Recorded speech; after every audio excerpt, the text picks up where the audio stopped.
think nobody complains about the minority, but it's time to keep it building.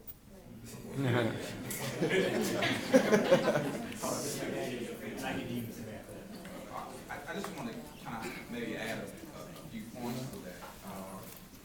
In as much the institutions were created by and large for us, by us, as Mayor May said, I believe, Anzell, the roles have changed, but ideally they get us on two fronts, and the idea of keeping them away from our institution does not meet today's standards. If you take A&M, you take Alabama State, both have competing majority white institutions that, in my opinion, are new births. The University of Alabama Huntsville, which is a part of the Alabama system, and Auburn University, Montgomery, are part of the Auburn system.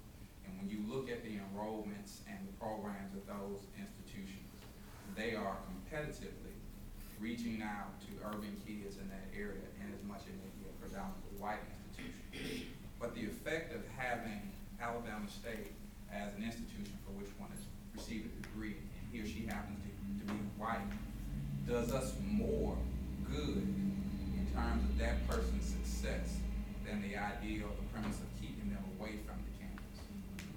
So I just think it's a weighing situation that you have to see the effects. When you go back to the Knight versus State of Alabama case, both institutions and some of the sibling institutions, I'm not for sure Tuskegee was ever part, I know A&M, State, maybe Troy, and maybe one other predominantly white institution. But by and large, for us to get additional revenue for athletics and dormitories, we had to match the money in order to get $1 million from the state's general fund.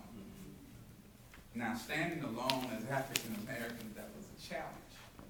But we weren't in outrage of our inability to raise that money in order to improve the appearance of the campus.